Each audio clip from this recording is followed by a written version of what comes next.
তোমাদের সবাইকে স্বাগত জানাচ্ছি। আমি আফরোজা নাজনীন সুমি, সারা বাংলা ৮৮ স্বাস্থ্যসেবা ফোরামের নিয়মিত আয়োজন বন্ধু ডাক্তারে।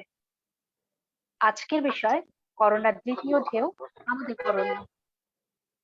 বুঝতেই পারছো যে এটা আসলে এই সময়ের জন্য খুবই উপযোগী একটা বিষয়, যেটা নিয়ে আমরা আজকে কথা বলবো। আর এই কথা বলার জন্য আজকে আমাদের মাঝে আছে আমাদের দুজন বন্ধু। বন্ধু ডাক্তারের প্রথম বন্ধু doctor Mohammad Ariful Islam, FCPS medicine, এবং দ্বিতীয় যে বন্ধু, সে বন্ধু এসেছে অনেক দূর থেকে, আমাদের সাথে যুক্ত হয়েছে doctor Masiul Alam Prosun, PhD immunology বিজ্ঞানী, ম্যানচেস্টার ইউকে।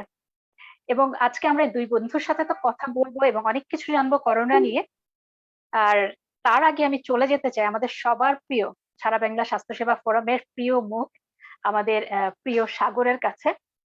সাগর কিন্তু জনস্বাস্থ্য বিশেষজ্ঞ, এবং এই জনস্বাস্থ্য সচেতনতা নিয়ে ও কিন্তু অনেক কাজ করে যাচ্ছে। তারপরেও টিকা নিয়েছে করোনার, এবং এখন সে কিন্তু করোনায় ভুগছে। কেন, আমি জানতে চাই সাগরের কাছে। তুমি যদি একটু বলো সাগর। সাগর, তোমার মাইক্রোফোনটা অন করে নিতে হবে। ধন্যবাদ সুমি। তোমাকে ধন্যবাদ। আজকের আয়োজক যারা রয়েছে সকলকে ধন্যবাদ। আমাদের দুইজন সম্মানিত অতিথি ডক্টর আরিফ এবং ডক্টর প্রসূন। তুমি ঠিকই বলেছো। তার আগে আরেকটু আসলে ধন্যবাদ জানাতে যে তুমি অলরেডি বলিয়ে ফেলেছো যে এই সময় আমি এই মুহূর্তে করোনা পজিটিভ। আর এই করোনা পজিটিভ কালীন সময় যে আমি যে অনেক বেশি সম্মানিত, এবং আমার অশেষ কৃতজ্ঞতা সেই সব বন্ধুদের। আমি ঠিক তখনও জানতাম না, ফেসবুকে একটু অনিয়মিতই ছিলাম লাস্ট কয়েকদিন, কিন্তু আমি অসংখ্য পোস্ট দেখেছি আমাদের স্বাস্থ্য সেবা ফোরাম বা সারা বাংলা বন্ধুরা বিভিন্ন অনেক অনেক ভালো ভালো তারা দোয়া কৃতজ্ঞতা জানিয়ে তাদের কৃতজ্ঞতা। হ্যাঁ, ঠিকই বলেছো যে আমি যে গত মার্চ থেকে এই মার্চ পর্যন্ত কিন্তু যে আমি তুমি বলেছে একাধারে ডাক্তার, তার উপরে যে পাবলিক হেলথ প্রফেশনাল। আমি লাস্ট 20 ইয়ার্স প্রায় জনস্বাস্থ্য নিয়ে কাজ করি, এবং করোনা বা এইরকম বিষয়ের যে আমাদের যে কাজটা বেশি, এবং গুরুত্বটাও যে অনেক বেশি দিয়ে কাজ করি আমরা। এবং আমি যে দীর্ঘ সময় আসলে ব্যাটিং করেছি গত 1 বছর পর্যন্ত, এবং করোনার গতি প্রকৃতি বুঝে মানুষকে যেমন সচেতন, নিজেও সচেতন ভাবে আমি প্রতি মুহূর্তে চলেছি। কিন্তু এই 1 বছর কিন্তু আমি নিজেকে প্রোটেক্ট করতে পেরেছি। হঠাৎ করে কিন্তু করোনার দ্বিতীয় ঢেউ আসার পর আমরা এর ভিতরে টিকা দিয়েছি। টিকা দেওয়ার পরেও কিভাবে যে আমি এত এফেক্টেড হলাম, সেটা আমার কাছেও আশ্চর্যজনক। হ্যাঁ, দুই একবার অসচেতন ছিলাম, হয়তো কিছু লার্জ গ্যাদারিং দু একটা গিয়েছি, আমার মনে হয় ঝুঁকি পড়ে। কিন্তু হঠাৎ করে এবার কিন্তু যে হঠাৎ করে এটা হয়েছে। আমার মনে হয় যে এইটা যে আহ, আমাদের যে সম্মানিত অতিথি যারা আছে, বিশেষ করে বিজ্ঞানী প্রসূন এই করোনা নিয়ে কাজ করে, ও ভালো আসলে বলতে পারবে। আমি আসলে প্রসূনের কাছে আসলে জানতে চাই যে এত সচেতন থাকার পরেও প্রচুর পরিমাণ আমাদের বন্ধুরা যারা বাংলাদেশে, আমি সারা বাংলার কথা বলতে পারি, সারা বাংলা অসংখ্য বন্ধু কিন্তু অসুস্থ। ডাক্তার জাহিদ, সে আমাদের বড় একজন যে স্বাস্থ্যসেবা ফোরামের একজন যে সদস্য, চিকিৎসক, মানুষকে হেল্প করে ইমিডিয়েট হসপিটালে, সেও মারাত্মকভাবে অসুস্থ হয়। এখানে আমার অনেক বন্ধু আছে, প্রতিদিনই আমরা তাদের কথা শুনতে পাচ্ছি। আসলে কেন এত মানুষ কেন এখন এফেক্টেড হচ্ছে, সেই সম্পর্কটা মনে হয় যে আমাদের অতিথিদের কাছ থেকে শুনি। আমাকে আসলে সময় করে কথা বলতে দেওয়ার জন্য শুনি, তোমাকে ধন্যবাদ। না সাগর, তোমাকে আমাদের মাঝে পেয়ে আমরা কিন্তু আমি খুবই আনন্দিত, বা আমি জানি আমাদের সারা বাংলা স্বাস্থ্যসেবা ফোরামে সবাই তোমাকে নিয়ে খুবই চিন্তায় ছিল। সবাই কিন্তু তোমার কে নিয়ে পোস্ট দিচ্ছিল। তুমি এই যে আমাদের অনুষ্ঠানে এসেছো, জয়েন করেছো এবং কথা বলছো, এটা দেখে কিন্তু অনেকে আর একটু সাহস পাবে যে না, করোনা থেকে হয়তো বা আহ ভালোভাবে ঠিকঠাক সুস্থ হয়ে ফেরত আসা যাবে। তো আমি আসলে প্রশ্নের কাছে চলে যাব সরাসরি এখন। প্রশ্ন, তুমি যদি একটু বলো মানে সাগরের এই পুরো কেন ও করোনা আক্রান্ত হলো, বা কি কারণে হতে পারে, বা কি হতে পারে এই ভাইরাস মিউটেশন আর স্ট্রেন, এই যে নতুন এই জিনিসগুলো নিয়ে যদি একটু বলো। হ্যাঁ, ধন্যবাদ সুমি এবং আয়োজক আর সারা বাংলা ৮৮ মতো বন্ধুরা আছে। এবং তাদের বন্ধুরাও যারা দেখছে তাদের সবাইকে শুভেচ্ছা জানাই, সবাই সুস্থ থাকুক এই কামনা দিয়ে শুরু করছি। তো সাগর, তোমার প্রশ্নের বা তোমার স্পেসিফিক তোমার মডেল, তোমার কেসটা নিয়ে যদি আমি শুরু করি আর কি, আহ, আহ, সেখান থেকে যদি শুরু করি তাহলে আসলে প্রসঙ্গে বলতে গেলে তো অনেক কিছুই বলা যায়। তো আমি স্পেসিফিক্যালি তোমার বিষয়টা নিয়ে বলি। তুমি প্রশ্ন করেছো যে ধরো বিগত 1 বছর তুমি অনেক সাবধানতা অবলম্বন করেছো এবং ভালোই ছিলে। তারপর তুমি রিসেন্টলি ভ্যাকসিন নিয়েছো, টিকা নিয়েছো। তো টিকা নেওয়ার পরে একবার দুইবার হয়তো কিঞ্চিত তোমার কিছুটা গ্যাদারিং এ হয়তো গেছো, কিন্তু তারপরে তোমার হঠাৎ করে করোনা কেন হলো, এবং তোমার উদাহরণটা দিয়ে তুমি আবার বলেছো যে অনেকেরও কিন্তু এরকম হচ্ছে, সারা বাংলাতেই 88-র অনেক বন্ধুদেরও এরকম হয়েছে। তো একটা হচ্ছে যারা ভ্যাকসিন নিয়েছে, বিশেষ করে তাদের প্রশ্নটাই আসছে, আমি যদি ইফ আই এম রাইট, যে ভ্যাকসিন নেওয়ার পরেও সত্ত্বেও অনেকের কেন এই করোনাটার সংক্রমণ হতে পারে। এটা দুটো কারণ হতে পারে।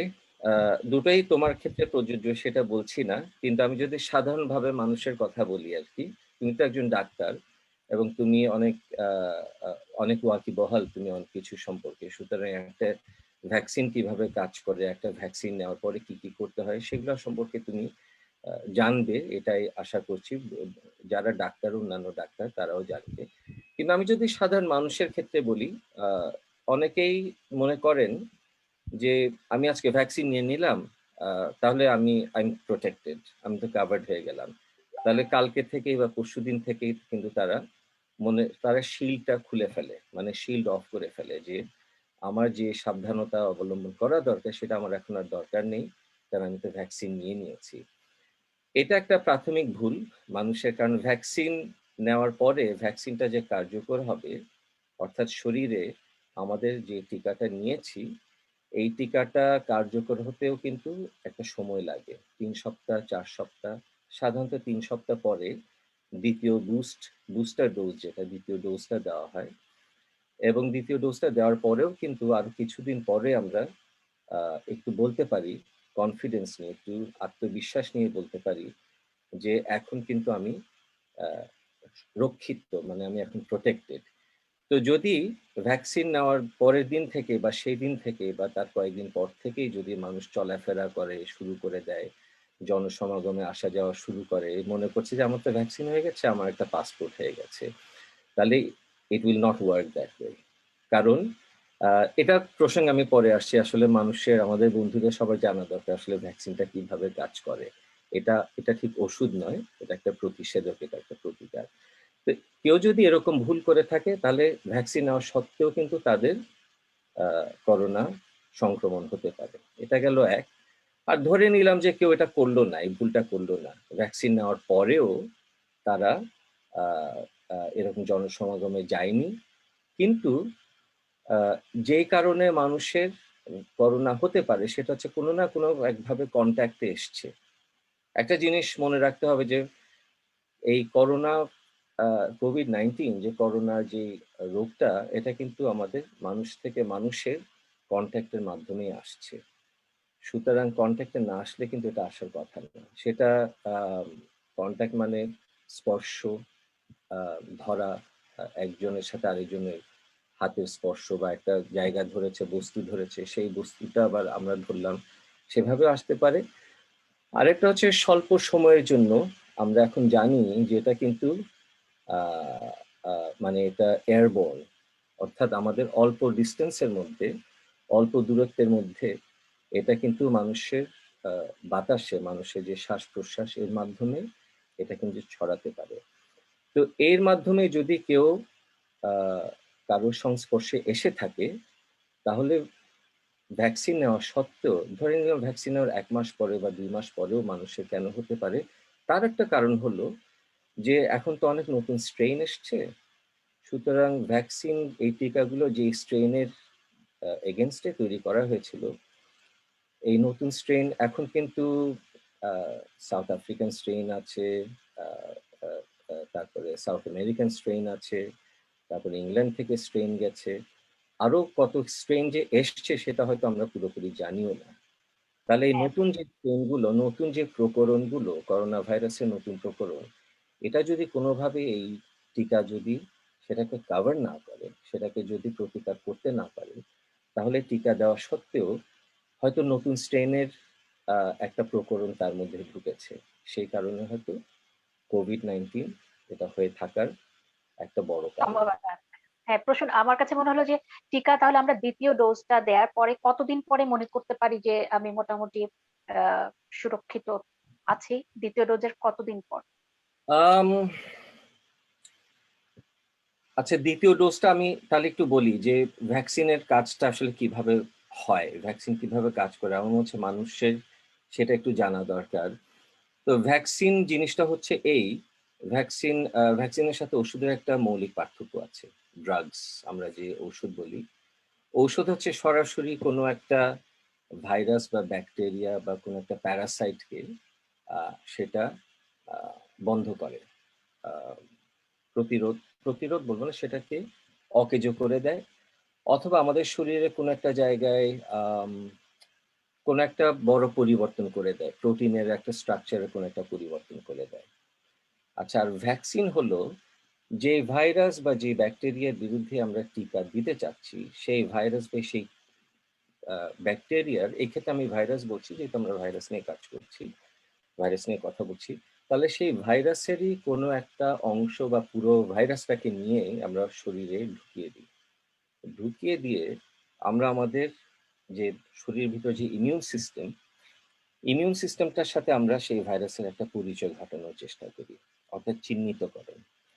তো ইমিউন সিস্টেম কিন্তু অটোমেটিক্যালি সে ভাইরাসকে যে চিনে নেবে তা কিন্তু নয়, অনেক সময় চিনতে পারে, কিন্তু ধরে নিই যে সে চিনবে না, তো তাকে একটু চিনিয়ে দিতে হয়। আমরা যেমন আমাদের ছোট ছেলে মেয়েদেরকে চিনিয়ে দিই যে বাবা, এই অপরিচিত লোকের হাত থেকে আইসক্রিম খেও না বা চকলেটটা নিও না।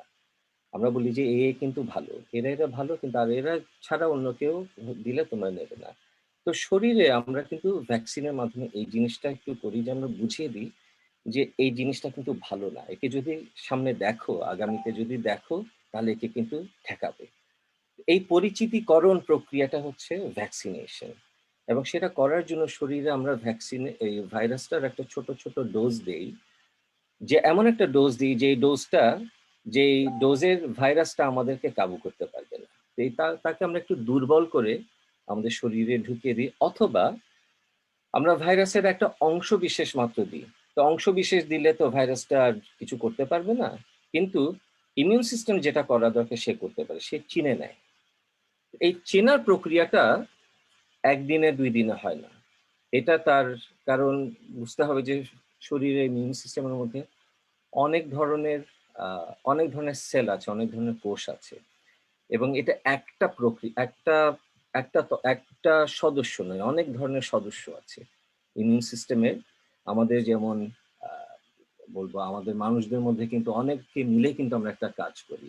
একজন মিস্ত্রি আছে, একজন আর্কিটেক্ট আছে, একজন ইঞ্জিনিয়ার আছে, একজন বিল্ডার আছে, এরা সবাই মিলে যেমন একটা বাড়ি বানায়, তো তেমনি শরীরের ভিতর ইমিউন সিস্টেমও কিন্তু কাজ করে, এর অনেক সদস্য মিলে কাজ করে, এবং এক এক সদস্য এক একভাবে এক একটা প্রক্রিয়া অনুসরণ করে। সম্মিলিতভাবে কিন্তু এরা যখন কাজটা করে তখন ওই ভাইরাসকে তারা প্রতিরোধ করতে পারে। তো এই চিহ্নিতকরণ প্রক্রিয়ায় বিভিন্ন ধরনের যে কোষ বললাম, যেমন টি সেলস আছে, বি সেলস আছে, ডেনড্রিটিক সেলস আছে, এগুলো বিভিন্ন টেকনিক্যাল নাম, কিন্তু ধরে নিলাম যে বিভিন্ন ধরনের কোষের বিভিন্ন ধরনের নাম আছে, এবং এরা এরা চিহ্নিতকরণ করতে এদের একটু সময় লাগে। যখন একবার চেনে যায়, সাধারণত 2 থেকে 3 সপ্তাহ একটু সময় লাগে, এবং 2 থেকে 3 সপ্তাহ পরে বা 3 সপ্তাহ পরে আমরা বলি যে আমরা একটা সেকেন্ড ডোজ দিচ্ছি। সেকেন্ড ডোজ দিলে হয় কি, ওটা অনেকটা ওরকম, আমরা একটা একটা পড়েছি একটা, লেসে আমরা অনেক সময় একটা সূরা মুখস্থ করতে দেওয়া হয় আমাদেরকে। একবার পড়েছি আমাদের মনে থাকে না, 2বার পড়েছি মনে থাকে না, আমরা আবার আবার মুখস্থ করলাম। তারপর যখন আমরা আবার পড়ি তখন আমাদের ও হ্যাঁ, হ্যাঁ, এটা মনে পড়ছে। তখন জিনিসটা হয় কি, আমাদের ওই যে আবার স্মরণে আসে, বা যেকোনো নাম, একজন স্কুলের শিক্ষক যখন তাকে এতগুলো স্টুডেন্টের নাম মনে রাখতে হয়, একদিনে প্রথম দিনে কিন্তু মনে রাখতে পারে না। দিনের পর দিন যখন তার চেহারাটা দেখে, তার নামটা দেখে, তখন ওইটার সাথে চেহারার সাথে নামটা মিলে। তো ইমিউন সিস্টেম এভাবে যখন কাজ করে, দ্বিতীয় বুস্টটা যখন দেওয়া হয়, তখন সে বুঝতে পারে যে হ্যাঁ, এর সাথে আমার পরিচয় করানো হয়েছিল 3 সপ্তাহ আগে, এবং এই 3 সপ্তাহ ধরে আমি যেটা তৈরি করেছি, আমি একটা ছাঁচ তৈরি করেছি, ভাইরাসের একটা ছাঁচ তৈরি করেছি। এবং আজকে যখন আবার 3 সপ্তাহ পরে এই ডোজটা দেওয়া হচ্ছে, এই ছাঁচের সাথে আমি যে ছাঁচটা তৈরি করেছি এটা মিলে যাচ্ছে, তার স্মৃতির সাথে সে মিলিয়ে নেয়। তখন সে খুব জোরে সোরে তার যে তার যেগুলো তৈরি করা দরকার, আমরা বলি অ্যান্টিবডি আছে, তারপর আমরা মেমোরি সেল বলি, অর্থাৎ স্মৃতি সেল, স্মৃতিকোষ, এগুলাকে সে আবার তৈরি করা শুরু করে। তাহলে দ্বিতীয় বুস্ট দেওয়ার হয়তো 1 সপ্তাহ 2 সপ্তাহ পরে আমরা বলতে পারি যে এটা কিছুটা আহ ভালো মতো প্রোটেক্টেড থাকে যে একটা মানুষ। তাহলে অতদিন পর্যন্ত ভ্যাকসিনেশন প্রসেস শেষ হওয়া পর্যন্ত কিন্তু অপেক্ষাটা করতেই হবে। হ্যাঁ, এটাই প্রশ্ন, খুব সুন্দর করে তুমি বুঝায় বললে। মানে আমার কাছে মনে হয় আমি যখন বুঝতে পারছি, আমাদের যারা বন্ধুরা আজকে আমাদের সাথে আছে শুনছে, সবাই বুঝতে পারছে। এবং আমি তোমার কাছে আবার আসবো, আমি এখন একটু যেতে চাই ডক্টর আরিফের কাছে। আরিফ, খুব সিম্পল কোশ্চেন আমি তোমাকে করতে চাই। হ্যাঁ, জি। করোনাকে কিভাবে সাধারণ সর্দি জ্বর থেকে আমরা আলাদা করবো?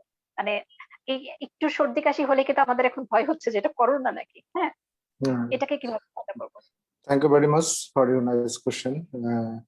সারা বাংলা এই টেটকে অনেক শুভেচ্ছা।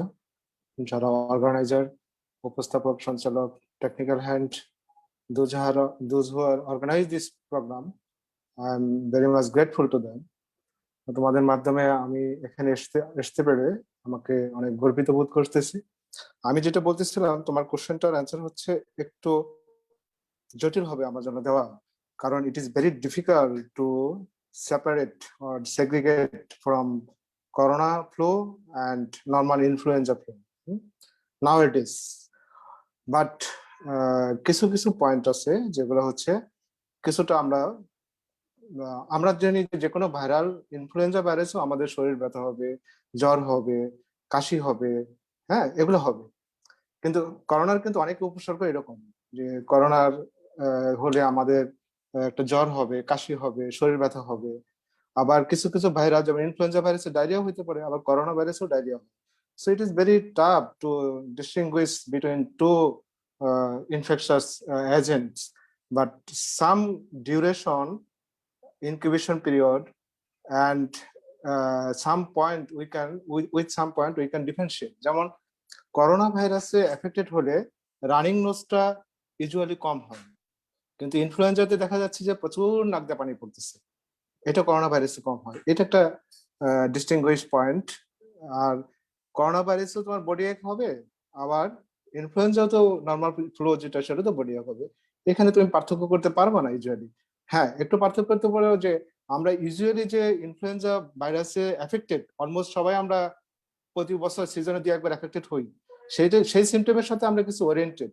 বাট করোনা সিমটম যার হয়েছে, Sagar can say what is the difference between these two symptoms, though these are similar, but there is a fine difference.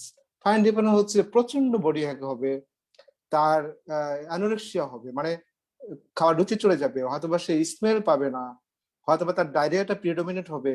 হ্যাঁ, নাক দিয়ে পানি আসাটা যেরকম ইনফ্লুয়েঞ্জার একটা কমন ফিচার, সেটা হয়তো এখানে হবে না। এখানে ড্রাই কফ হবে, যেটা শ্বাসকষ্টটা অল অন এ সাডেন এখানে ডেভেলপ করবে। বাট ইনফ্লুয়েঞ্জা ভাইরাসে ভেরি হার্ডলি যদি ইমিউনো কম্প্রোমাইজ খুব এজেড পেশেন্ট থাকে, তার শ্বাসকষ্ট হতে পারে। কিন্তু একটা হেলদি পার্সনকে 3-4 দিন 5 দিনের মাথায় প্রচুর শ্বাসকষ্ট করে ফেললো। তো এই সমস্ত জিনিস দিয়ে আমরা আসলে বলতে পারি এটার পার্থক্যটা। আচ্ছা, আরেকটা জিনিস আমি তো জানতে তারপরে এটা ভেরি হ্যাঁ, ধরো এই যে আমাদের ইন্টারাপশন হচ্ছে সুমি। হ্যাঁ, আমি বললাম যে করোনা যখন পজিটিভ আমরা জেনে গেলাম, পজিটিভ হয়ে গেল, তো হলে আমাদের কি কি ল্যাবরেটরি পরীক্ষা নিরীক্ষা করতে হবে? That's a nice question again. Corona যখন আমাদের হয়ে গেল, আমরা কোভিড আরটিপিসিআর যেটা আমরা বলি, সেটা হচ্ছে আমাদের কনফার্মেটরি ডায়াগনস্টিক একটা টুলস। বাট আদার কিছু টুলস আছে যেটা অ্যান্টিজেন দিয়ে আমরা করতে পারি। অ্যান্টিজেনও পজিটিভ হলে আমরা করোনা পজিটিভ বলি। আবার এই অ্যান্টিজেনটা বিভিন্ন কোম্পানির, বিভিন্ন কিট, বিভিন্ন কোয়ালিটির উপর ডিপেন্ড করে যে কেমন হবে। কিন্তু আরটিপিসিআর কিন্তু ইট ইজ জেনুইন, এটা জিন সিকোয়েন্স করা হয়। এখন যার করোনা টেস্ট হয়ে গেল তাকে আমি যদি বলি যে তার সিকোয়েন্সিয়ালি আমি কি কি অবজার্ভ করব, তার ক্লিনিক্যাল ফিচার অবজার্ভ করব, তার জ্বরটা আসতেছে কিনা, তার কাশিটা হচ্ছে কিনা, তার শ্বাসকষ্ট হচ্ছে কিনা, তার বডি এক হচ্ছে কিনা, তার ডায়রিয়া হচ্ছে কিনা, তার শ্বাসকষ্টটা বেড়ে যাচ্ছে কিনা, সেরকম আমরা জিনিসগুলো দেখবো। আর তুমি যেটা বলেছো যে কি কি প্রাইমারিলি বা ইনিশিয়ালি আমি কি কি ইনভেস্টিগেশন করবো, আমরা যেটা বলি সিবিসি কমপ্লিট ব্লাড পিকচার, এটা হচ্ছে ভেরি প্রাইমারি একটা ইনভেস্টিগেশন, যেটাতে আমাকে অনেক ক্লো দিবে। যেমন একটা ব্যাকটেরিয়াল ইনফেকশন হলে, ব্যাকটেরিয়াল ইনফেকশনও তো তোমার জ্বর কাশি এগুলো হতে পারে, তাই না, রেসপিরেটরি ইনফেকশন, নিউমোনিয়া এগুলো হতে পারে। ব্যাকটেরিয়াল ইনফেকশনে যেমন আমাদের কিছু সেল আছে যেটা হচ্ছে ডাব্লিউবিসি বলা হয়, হোয়াইট ব্লাড সেল, শ্বেত রক্তকণিকা, নিউট্রোফিল, শ্বেত রক্তকণিকার একটা অংশ, এগুলো বেড়ে যায়। কিন্তু ভাইরাল ইনফেকশনে এই ডাব্লিউবিসি নিউট্রোফিলের পরিমাণটা এরকম বাড়ে না, এটা উইদিন লিমিটের মধ্যে থাকে। প্রচুর জ্বর, প্রচুর ইনফেকশন, প্রচুর শরীর ব্যথা, কাশি হচ্ছে, বাট ডাব্লিউবিসি কাউন্টটা নর্মাল, নিউট্রোফিল কাউন্টটা নর্মাল। ওদিকে আবার লিম্ফোসাইট একটা কণিকা আছে, সেটাও কম। তো এই সমস্ত প্যারামিটার দিয়ে আমরা সিবিসি থেকে আমরা এটা ডিফারেন্সিয়েট করতে পারি। নর্মাল ইনফ্লুয়েঞ্জা ভাইরাসে সাধারণত যেটা আসে, যেমন আমরা বলি ডি ডাইমার, হ্যাঁ, একটা কোয়াগুলেশন ফ্যাক্টর দেখা হয়, কোয়াগুলেশন অ্যাবনর্মালিটি দেখা হয়, যে আমাদের শরীরে রক্ত জমাট বেঁধে যাওয়ার কোনো সম্ভাবনা আছে কিনা, সেটা প্রাইমারিলি আমরা করে নিতে পারি। একটা করতে পারি সিআরপি, বা যেটা বলা হয় হচ্ছে সি রিঅ্যাক্টিভ প্রোটিন। এটা যে কোনো ইনফেকশাস ডিজিজে এটা বাড়ে, ভাইরাসেও বাড়ে, ব্যাকটেরিয়াতেও বাড়ে। কিন্তু যেহেতু আমরা ওই সেল কাউন্টের সাথে এটা মিলাইলাম যে সেল কাউন্ট এটা কম, ডাব্লিউবিসি কম, নিউট্রোফিল কম, আবার সিআরপি বেশি, so it is not a bacteria, it is a viral cause. Among that viral cause, already you have proven before before the investigation, PCR করে তুমি এটা বুঝে ফেলছো যে এটা কোভিড-19। তো এখানে তোমার কি বেড়ে যাচ্ছে, ডি ডাইমার বেড়ে যাচ্ছে, সিআরপি বেড়ে যাচ্ছে। আরেকটা অ্যাকুট ফেজ প্রোটিন যেটা অ্যাকুট ইনফেকশনে বাড়ে, সেটা হচ্ছে ফেরিটিন। ফেরিটিন লেভেলটা এখানে বেড়ে যায়। আমরা আরেকটা মার্কার দেখি, সেটা হচ্ছে এলডিএস, ল্যাকটেট ডিহাইড্রোজেনেস, এই মার্কারটাও বেড়ে যায়। LDS, ferritin, D dimer, CBC, এগুলো হচ্ছে আমাদের supporting evidence to confirm that the patient having the Covid infection. আরেকটা জিনিস হচ্ছে যে যেটা হচ্ছে আমি বলতে যাচ্ছি, আরো কিছু অনেক পরীক্ষা টরীক্ষা আছে, তার মধ্যে হচ্ছে তোমার লিভার ফাংশন টেস্ট আমাকে করতে হবে, কিডনি ফাংশন টেস্ট আমাকে করতে হবে, বিকজ এই কোভিড তোমাকে লিভার ইনভলভ করতেছে কিনা, লিভার এনজাইম বাড়াই দিচ্ছে কিনা, তোমাকে কিডনিকে ইনভলভ করতেছে কিনা, কিডনির সমস্যা করবে কিনা, একটা ইসিজি করতে হবে, ইসিজি হার্টে ইনভলভ করতেছে কিনা, এইসব কিছু। ইভেন আমরা দেখিয়েছি যে একটা কোভিড এর পেশেন্ট স্ট্রোক প্রেজেন্ট করতেছে, brain stroke, yes, brain stroke নিয়ে প্রেজেন্ট করতেছে, we have found many cases. তো ব্রেন স্ট্রোক নিয়ে প্রেজেন্ট করতেছে, তখন ব্রেন স্ট্রোকের ফিচার যদি আমরা পাই, এক সাইডে প্যারালাইসিস হয়ে গেছে, মুখ বাঁকা হয়ে গেছে, অফকোর্স তাকে একটা সিটি স্ক্যান করতে হবে। এই সমস্ত। আরেকটা হচ্ছে যা মোস্ট সেন্সিটিভ একটা টেস্ট আছে, city scan of the chest. তুমি কোভিড-19 নেগেটিভ পাইলা, সিমটম ইজ দেয়ার, উপসর্গগুলো আছে, সে আছে এন্ডেমিক এরিয়াতে আছে বা প্যান্ডেমিক এরিয়াতে আছে, তার যদি কোভিড আরটিপিসিআর নেগেটিভও হয়, তার যদি সিমটম থাকে, হাইলি ক্লিনিক্যাল সাসপিশন থেকে তুমি as a doctor you advise a CT scan of the chest on the 5th or 6th day or 7th day. You will get some findings that is absolutely different from influenza, other pneumonia. There is a typical change in COVID, and আমরা এমন অনেক patient পেয়েছি, I have handled for the last 1 year more than 200 patient individually myself আমি handle করেছি। দেখা যাচ্ছে RTPCR negative, তার অ্যান্টিজেনও negative, তার সিমটম আছে, কিন্তু সিটি স্ক্যানের চেঞ্জে দেয়ার ইজ এ চেঞ্জ, যেটা আমরা বলি গ্রাউন্ড গ্লাস অপাসিটি, বাইল্যাটারাল হয়, দুই সাইডে হয়, নিউমোনিয়ার চেঞ্জ আছে, ইভেন সাম এক্সটেন্টে এআরডিএস হয়ে যায়, 60% 80% লাং ইনভলভমেন্ট হয়ে যায়। শুধু ওইটার বেসিসে, সিমটমের বেসিসে আরটিপিসিআর দো নেগেটিভ আমরা ট্রিটমেন্ট করি কোভিড পেশেন্ট হিসেবে। তোমার যে লাস্ট কোশ্চেনটা ছিল আমার মনে হয় এতটুকু এনাফ। তোমার কাছে যদি আমি আবার ফার্দার তুমি হ্যাঁ, এস্টিমেট করতে আসবো চাও। মানে আমি আরো হোম আইসোলেশন আরো অনেক কিছু নিয়ে জানতে চাবো। আমি এখন হুম, প্রশ্নের কাছে যেতে চাই যে হুম। প্রশ্ন, বাংলাদেশে হঠাৎ করোনা এত বেড়ে গেল কেন? এটা কি প্রতিরোধ করা যেত? কি মনে করো তুমি? বাংলাদেশে আম, হ্যাঁ, বাংলাদেশে আসলে গত বছর যখন করোনা প্রথম আসলো, আমি একটু পিছনে যাই, 2020 সালে যাই। যখন গত বছর 2020 সালে স্পেনে, ইটালিতে, চায়নাতে তো প্রথমে ছিল, তারপর স্পেন, ইটালি, তারপর যখন যুক্তরাজ্যে, ইংল্যান্ডে সাংঘাতিক রকমের বেড়ে যাওয়া শুরু করলো, তখন কিন্তু আমাদের একটা ধারণা ছিল, একটা কি বলবো, আমাদের এজাম্পশন ছিল, আশঙ্কা ছিল, যে বাংলাদেশে যেহেতু এত ঘনবসতি দেশ, ঘনবসতিপূর্ণ দেশ, এই দেশে একবার করোনা ঢুকলে একেবারে ছাড়খাড় করে দিবে। তো করোনা আলটিমেটলি বাংলাদেশে গত বছর ঢুকে গেল, এবং সেটা বিদেশ থেকে যারা গেছে, আহ, হুম, আমরা আমরা অনেকটা বেশ কিছুটা নিশ্চিত বলা যায়। একেবারে 100% তো কখনো প্রমাণ করা যাবে না, কিন্তু ফ্যাক্টস অ্যান্ড ফিগার্স বেসিস সবকিছু নিয়ে আমরা যেটা বলতে পারি যে বিদেশ থেকে যারা গেছে, যুক্তরাজ্য থেকে গেছে, ইটালি থেকে গেছে, বিভিন্ন দেশ থেকে যারা গেছে, তারা সেটা they have carried it with them. এবং সেভাবে যখন বাংলাদেশে গেল, আমরা ধরেছিলাম যে এখন কিন্তু সব শেষ হয়ে যাবে, কিন্তু সেটা হয়নি।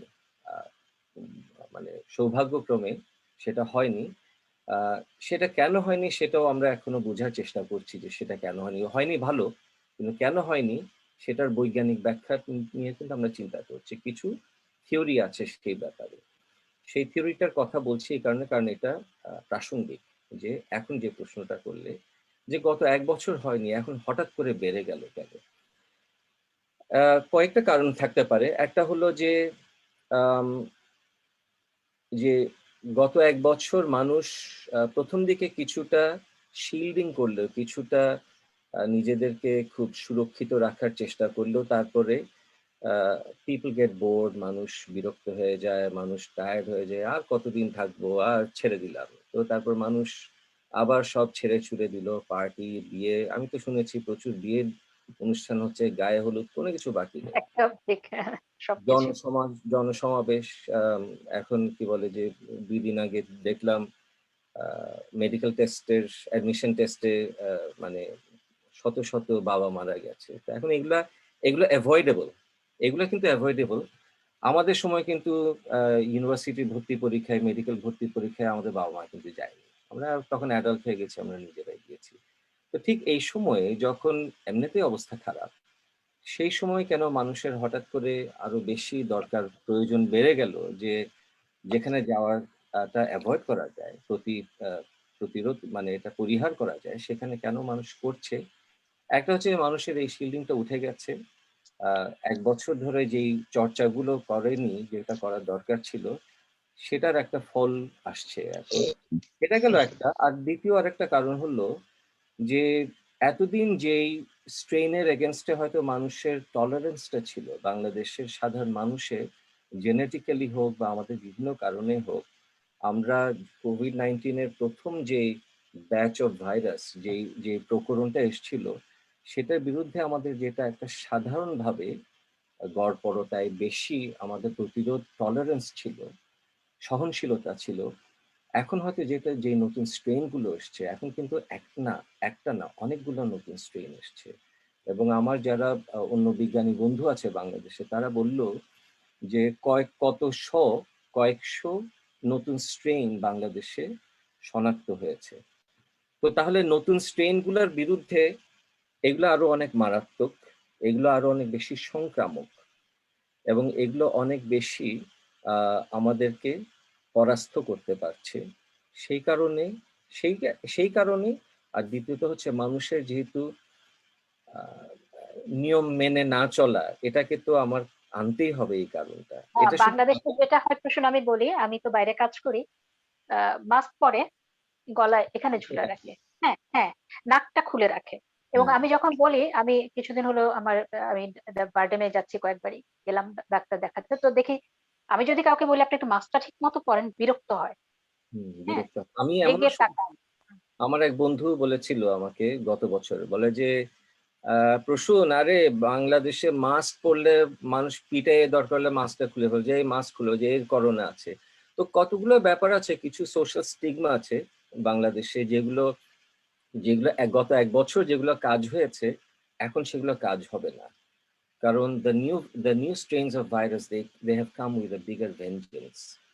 এবং একটা জিনিস আমি বলি বাংলাদেশের বন্ধুদের সবাইকে বলি, শুধু বাংলাদেশের মানুষের যে নিয়ম মানে না বা কথা শুনে না, এটা এটা ভাবা কিন্তু ঠিক নয়। আমি যুক্তরাজ্যে থাকি, বিলেতে থাকি, এখানেও কিন্তু প্রচুর মানুষ আছে যারা কিন্তু নিয়ম মানে না।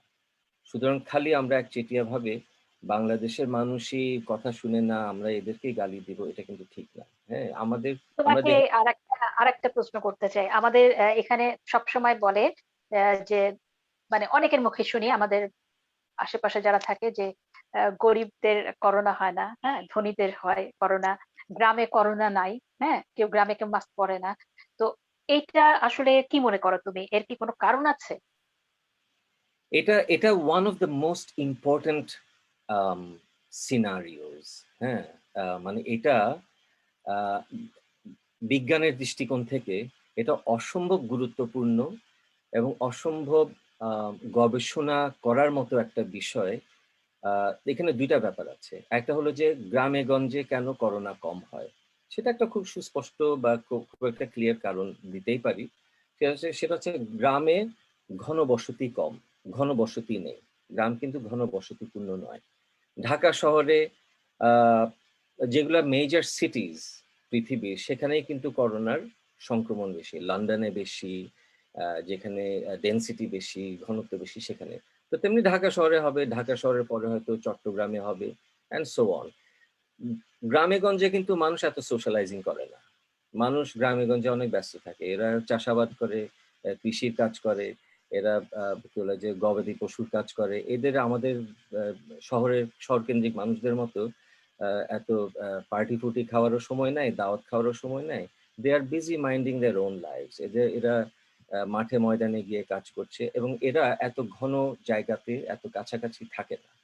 তো এটা একটা কারণ যে গ্রামে গঞ্জে কেন শুরু থেকে আমরা কম দেখেছি। গত বছরও কিন্তু যখন করোনা বাংলাদেশে ঢুকেও নি, তখনও কিন্তু এই একটা আলাপচারিতা এটা বলেছিলেন যে গ্রামে হওয়ার সম্ভাবনাটা কম। আচ্ছা, এবার দ্বিতীয় প্রসঙ্গ যেটা যেটা more important and very interesting, যে বাংলাদেশের একটা ইয়ে হচ্ছে যে করোনা গরিব মানুষের হবে না, করোনা খালি বড় লোকের হবে। এবং এটা কেন? এটা তাহলে বড় লোকদের রোগ। আসলে এটা বড় লোক আর গরিব লোক বলে কথা না, এবং এটা জেনেটিক ভেরিয়েশনেরও কথা না। আমরা সবাই গরিব মানুষ বলি বা মধ্যবিত্ত বলি বা উচ্চবিত্ত বলি, আমরা মোটামুটি একই জিন পুল থেকে আসছি, মানে একই জেনেটিক ভেরিয়েশন থেকে আমরা আসছি। কিন্তু যে জিনিসটা পার্থক্য হয়েছে সেটা হচ্ছে আমরা কে কে কোন পরিবেশে থাকি, কে কোন পরিস্থিতিতে থাকি। সুমি, তুমি আছো, তুমি অ্যাপার্টমেন্টে থাকো। আমাদের মতো বেশিরভাগ বাংলাদেশে মধ্যবিত্ত উচ্চবিত্ত, এরা অ্যাপার্টমেন্ট বদ্ধ জীবনে এরা থাকে, এবং এদের একটা খুব কন্ডিশন লাইফ আছে। এই কন্ডিশন লাইফটা খুব সুরক্ষিত, যে বাসা থেকে গাড়ি, গাড়ি থেকে অফিস, অফিস থেকে গাড়ি, আবার বাসা। তো আমাদের এই যে আমাদের যে প্রতিদিনকার যে চাল চলন, আবার আরেকটা হচ্ছে বাংলাদেশে আরো মারাত্মকভাবে যেটা বেড়েছে ঢাকা শহর বা শহরগুলোতে, অন্য শহরগুলোতে আমাদের কিন্তু আহ আহ এই যে এয়ার কন্ডিশনড জীবন। সুতরাং দরজা জানলা সব বন্ধ করে আমরা একটা বদ্ধ জীবনে আছি। আমরা এটাকে বলি কন্ডিশন লাইফ।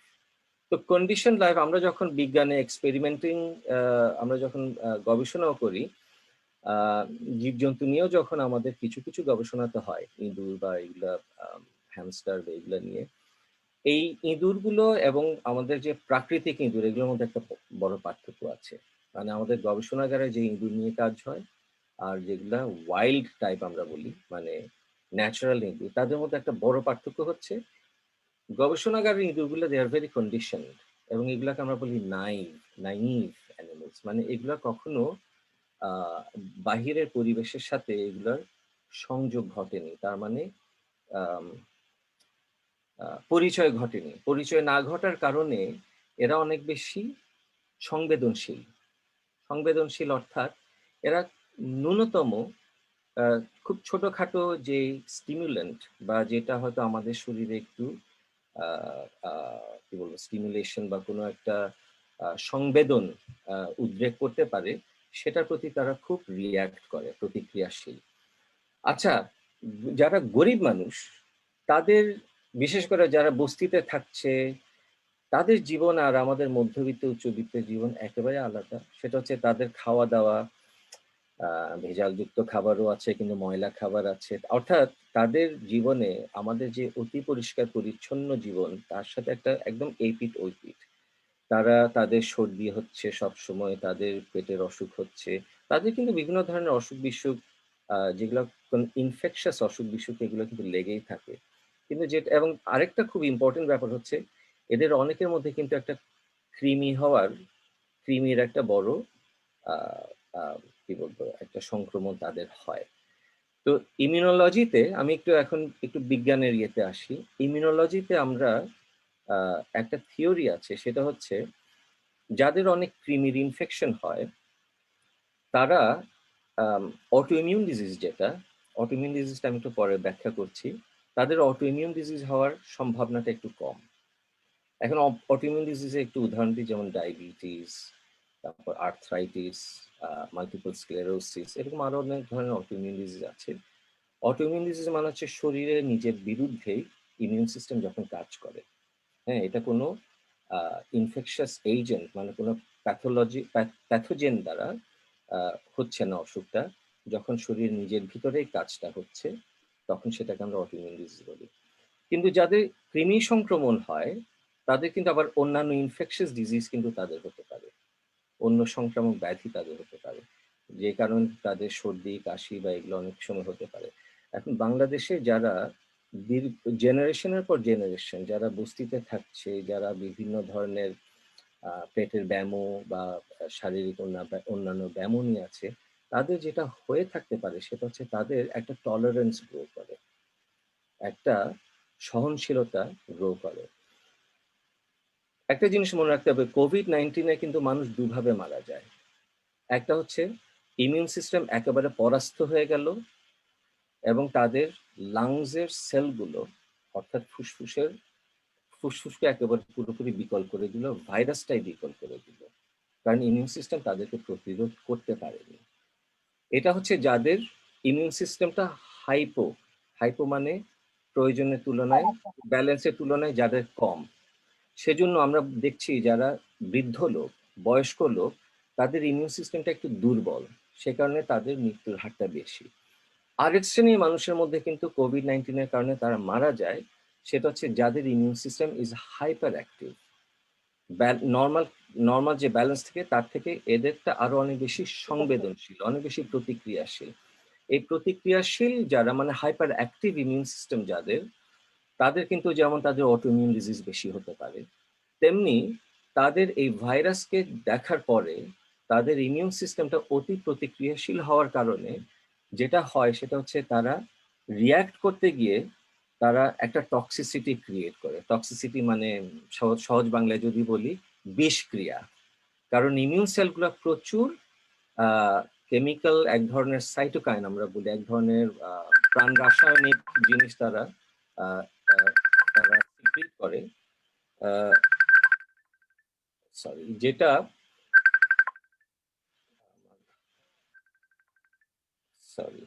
যেটা প্রাণ রাসায়নিক এক ধরনের সিক্রিশন তারা করে থাকে, যেটার কারণে কিন্তু ওই সেলকে মেরে ফেলবে, আমাদের কোষকে মেরে ফেলবে, কারণ কোষের মধ্যে যেহেতু ভাইরাস আছে, ওই ভাইরাসকে মারার জন্য তারা এটা করে।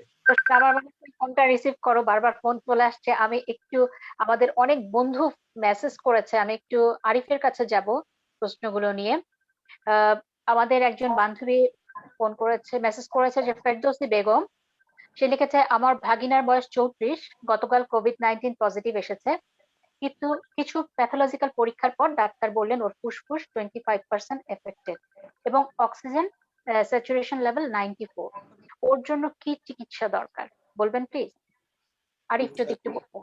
হ্যাঁ, এক্স্যাক্টলি। আমি প্রশ্নের সাথে একটা জিনিস কমপ্লিমেন্টারি অ্যাড করতে চাচ্ছি। প্রশ্ন অ্যালাউড মি। হ্যাঁ, there is a in science, medical science, there is a hygiene hypothesis. The more sophisticated environment you are growing up, you are more to prone infection. এটা একটা হাইজিন হাইপোথিসিস।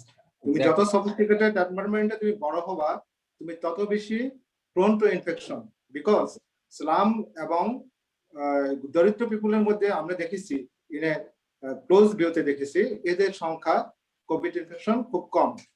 কারণ হচ্ছে তারা হচ্ছে তার ইমিউন সিস্টেমটা maturity হয়, আর যেটা প্রশ্ন বলেছে টলারেন্স হয়। একটা হচ্ছে ইমিউন টলারেন্স, একটা হলো immune resistance. The more sophisticated এনভায়রনমেন্টে যারা বড় হয় তাদের ইমিউন রেজিস্ট্যান্স হয়, তাদের সব লেভেলের ইমিউন ডেভেলপ হয় না, ম্যাচুরিটি হয় না, কারণ তারা ছোটবেলায় থেকেই ঘন ঘন ইনফেকশনে আক্রান্ত না। কিন্তু যারা গরিব মানুষ তারা এত বেশি বেশি আক্রান্ত, তাদের ইমিউনটা ওইভাবে ম্যাচুর হয়ে গেছে এবং তাদের একটা টলারেন্সি গ্রুপ করছে। এই জন্যই স্লাম পিপল এবং পোর পিপল এদের মধ্যে এই করোনা ভাইরাসের ইনফেকশন রেটটা কম। আই থিংক প্রসন্ন will agree with me. Yes সেটা হচ্ছে তুমি যেটা বললে হাইজিন হাইপোথিসিস আর কি, এটা এটা আরিফ আমরা এক্সপেরিমেন্টালি যেটা করি আমরা, সেটা হচ্ছে আমরা বলি little bit of dirt is good. মানে কিছুটা আমরা ছেলে মেয়েদেরকে বড় করছি, একটু মাটিতে হাঁটতে দিও, একেবারে তাদেরকে কখনো মাটিতে হাঁটতে দেবে না, এটা ঠিক না। একটু বাতাসে, একটু ন্যাচারাল বাতাস, প্রাকৃতিক বাতাস, হাওয়া বাতাস এদের লাগানো উচিত। ঘরের বৃষ্টিতে ভিজতে পারবে না, এরা বৃষ্টিতে ফুটবল খেলতে পারবে না, এটা দরকার আছে। আমি বলি যুক্তরাজ্যের উদাহরণটা দেই। এখানে আমি তো, আমার মেয়ে বড় হয়েছে এখানে, তার এখন 16 বছর বয়স। সে যখন ছোট ছিল, তো এখানে বেশিরভাগ বাচ্চারা যখন ছোট থাকে তারা যে নার্সারিতে যায় বা ডে কেয়ারে যায়, এবং ডে কেয়ারে হয় কি, ডে কেয়ারে দেওয়া মাত্রই আমরা জানি যে এই আমার বাচ্চা গেল, এ কিন্তু সর্দি কাশি নিয়ে ফিরবে। কারণ ওখানে এক বাচ্চার সর্দি কাশি থাকে, ওটা থেকে সব 10 বাচ্চার সর্দি কাশি লাগে। তো আমাদের খুব কষ্ট হয় বাবা মাদের, কারণ বাচ্চার সর্দি কাশি হওয়া মানে হচ্ছে আমি পরের দিন কাজে, হ্যাঁ, বাবা মাদের জন্য একটা বড় বাচ্চার জ্বর আসলো, কি করবে। কিন্তু যেটা হয় সেটা হচ্ছে ওই প্রথম যে একটা যে ইন্ডাকশন হলো, এটা এক ধরনের ইমিউনাইজেশন হলো, ঠিক আছে। এবং বাচ্চারা হয় কি, বাচ্চাদের আবার খুব তাড়াতাড়ি কিন্তু সর্দি কাশি ভালো হয়ে যায়, সর্দি জ্বর এগুলো কিন্তু বেশিদিন থাকে না, আনলেস তাদের অন্যান্য ইমিউন ডেফিসিয়েন্সি থাকে, that is a different story. কিন্তু আদারওয়াইজ বাচ্চাদের ছোটবেলায় এখানে স্কুলগুলোতে, প্রাইমারি স্কুল বা নার্সারিতে থাকতে যে ইন্ডাকশনটা হয়, এই সর্দি কাশি লেগে আছে প্রত্যেক বছর, শীতকাল হলে হবে, এর ফলে হয় কি তাদের দে বিকাম ভেরি স্ট্রং।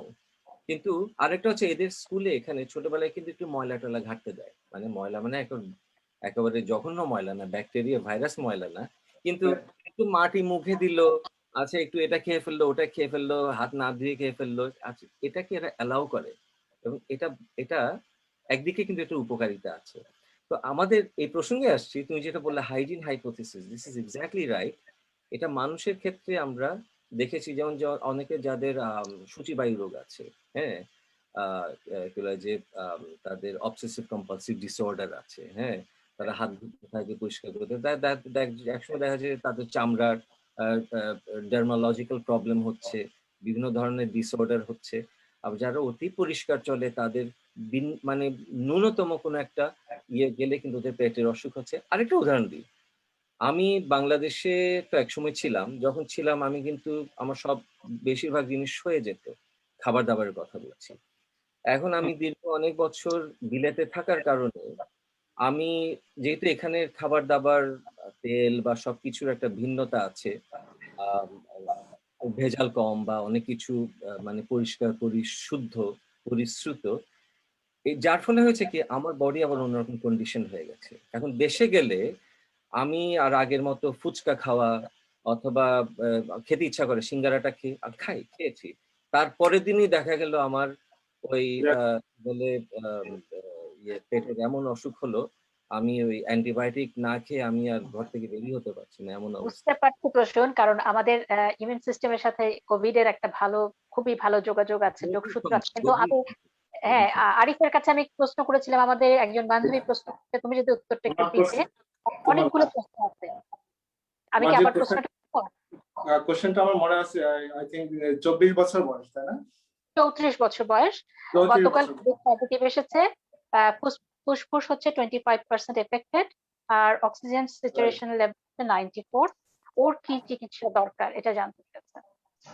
আমরা এই পেশেন্টকে আমরা ক্লাসিফাই করতে পারি, আমরা যদি করি asymptomatic, mild, moderate to severe and critical, এই চারটা ভাগে যদি আমরা ভাগ করি, এই পেশেন্টটা মডারেট টু সিভিয়ার ইলনেসে পড়তে যাচ্ছে অ্যাকর্ডিং টু তার সিমটম। কারণ তার 25% লাং ইনভলভমেন্ট বাইলেটারাল, তার স্যাচুরেশন লেস ইকুয়াল টু 94, এবং যদি তার রেসপিরেটরি রেট মোর দ্যান 30 হয়, সে সিভিয়ারে চলে যাবে। আর এই পর্যায়ে আমরা 94 বলতে পারি যদি স্যাচুরেশন প্লাস মাইনাস 94 থাকে। এই মডারেট ইনলেস যখন হবে, তাকে আর হোম ম্যানেজমেন্ট করা উচিত হবে না, তাকে হসপিটালাইজ করতে হবে, তার কন্টিনিউয়াস মনিটরিং করতে হবে যে স্যাচুরেশনটা ফল করতেছে কিনা, তার অক্সিজেন সাপোর্ট লাগবে কিনা। আর কিছু মেডিকেশন আছে যেটা হোম ম্যানেজমেন্টে হয় না, যখন তার 25% লাং ইনভলভমেন্ট হয়ে গেল, স্যাচুরেশন 94 বা তার নিচে চলে গেল, তখন মডারেট টু সিভিয়ার ইলনেসে যখন যাবে, তখন তাকে আমরা হোম ম্যানেজমেন্টের যে মেডিকেশন গুলো আমরা বলি, সেগুলোকে ছাড়িয়ে যে আরেকটু স্টেপ বাই স্টেপ আমাদের আগাতে হবে। যেমন আমাদের একটু স্টেরয়েড লাগতে পারে, যেটা আমরা বলি ডেক্সামেথাসোন অথবা মিথাইল প্রেডনিসোলোন, এই ওষুধটা লাগতে পারে। এই পেশেন্টটার জন্য অক্সিজেন সাপোর্ট লাগতে পারে। এই পেশেন্টটার জন্য তোমার কিছু মনোক্লোনাল অ্যান্টিবডি কিছু আছে যেগুলো আমাদের প্রিপারেশনে থাকতে হবে, টুসিলিজুম্যাব, তারপরে হচ্ছে তোমার ভিভাসিজুম্যাব, এগুলো আমাদের নতুন মেডিকেশন আসছে। আর বারিসিটিনিব, মনোক্লোনাল অ্যান্টিবডি, এই ট্রিটমেন্টগুলো লাগতেও পারে, নাও লাগতে পারে। হয়তো দেখা যাচ্ছে এই পেশেন্টটা অক্সিজেন দিলেই আর প্রোন এক্সারসাইজ এগুলো করলেই ভালো হয়ে যাবে, কিন্তু এই পেশেন্টকে আবার ওই যে যেটা হচ্ছে কোয়াগুলেশন অ্যান্টিকোয়াগুলেন্ট যে প্রপালিটি ট্রিটমেন্ট, সেটা এই পেশেন্টকে লাগতে পারে। ইট ডিপেন্ডস অন যদি পেশেন্টের কন্ট্রাইন্ডিকেশন না থাকে। যার 25% লাং ইনভলভমেন্ট হয়েছে, 94 এর নিচে স্যাচুরেশন কমে যাচ্ছে, তাকে স্টেরয়েড লাগবে, তাকে অ্যান্টিকোয়াগুলেন্ট লাগবে, যেটা আমরা সবাই শুনে ফেলছি একটা ট্রেড নেম রিভারক্সোভেন। রিভারক্সোভেন জেনারিক নেম, আর রিভারক্স হচ্ছে ট্রেড নেম, এটা সবাই ওয়েল নোন। অথবা ক্লেকজেন রাখতে পারে, নাভির চতুর্দিকে তাকে ইনজেকশন দেওয়া লাগতে পারে টু প্রিভেন্ট দ্য কোয়াগুলেশন, মানে ক্লটিং, বিভিন্ন আর্টারি, ভ্যাসেল, ভেইন এগুলা ক্লট করে ফেলে, সেগুলোর জন্য এই পেশেন্টের লাগতে পারে। হ্যাঁ, এটা আসলে এটা সুপারভাইজ বাই স্পেশালিস্ট ডক্টর, তাকে ট্রিটমেন্ট করতে হবে। ফর দ্যাট পেশেন্ট আমি তার সুস্থতা কামনা করি, এবং the best I think he or she, I don't know he or she should be admitted.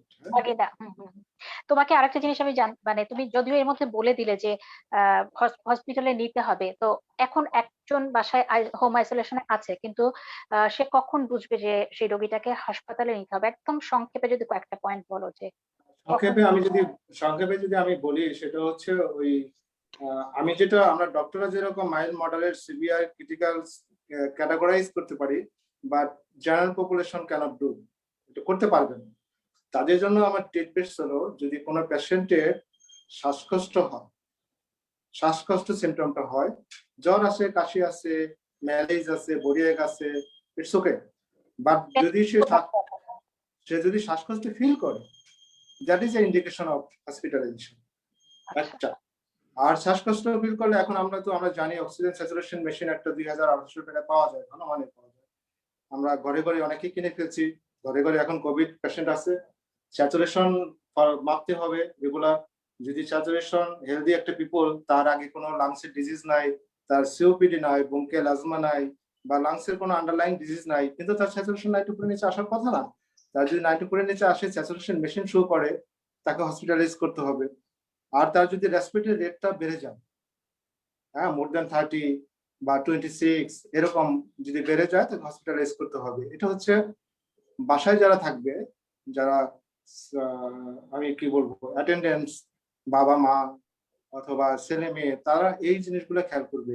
শুধু জ্বর কাশির সাথে যদি হঠাৎ করে তার শ্বাসকষ্টটা বেড়ে গেল, স্যাচুরেশন ফল করলো, রেসপিরেটরি রেটটা বেড়ে গেল, I think he or she should be. আমাদের আরেকজন বন্ধু প্রশ্ন করেছে, আমি প্রশ্নটা আবার যাচ্ছি। নার্গিস আফরোজ ও লিখেছে, বন্ধুরা তোমাদের জন্য অনেক অনেক শুভকামনা। প্রথম ডোজ দিয়েছি গত ফেব্রুয়ারি মাসের 10 তারিখ, এখনো অনেক সাবধানতা অবলম্বন করছি। এই মাসের 10 আমার সেকেন্ড ডোজ দেওয়ার ঠিক কতদিন পর আমার শরীরে অ্যান্টিবডি গ্রো করবে? এই টিকা কি নতুন স্ট্রেনের বিরুদ্ধে কাজ করবে? আমার মনে হয় এটা প্রসূনের কাছে যাই। প্রসূন কিছুটা এটা উত্তর দিয়েছো। সংক্ষেপে যদি বলো, কারণ আমাদের সময় আসলে খুব বেশি নেই। হ্যাঁ, আমি নার্গিসের আরেকটা প্রশ্ন আছে, আমি ওটার উত্তর দিয়ে দিচ্ছি। ওটার উত্তর দিয়ে তো দাও। প্রথমটার উত্তর হলো যে এই ভ্যাকসিন নতুন স্ট্রেইন গুলোর বিরুদ্ধে কাজ করবে কিনা সেটা একটা অনুমান করা যাচ্ছে যে কাজ করবে, কিন্তু পুরোপুরি হয়তো কাজ নাও করতে পারে। কারণ নতুন স্ট্রেনের পরিবর্তনটা, ভাইরাস যখন রূপ বদলায় তখন তার কোন অংশটা বদলাচ্ছে, যেমন আমরা বলি স্পাইক প্রোটিন, আরেকটা বলি আমরা মেমব্রেন প্রোটিন, আরেকটা বলি নিউক্লিয়ার প্রোটিন।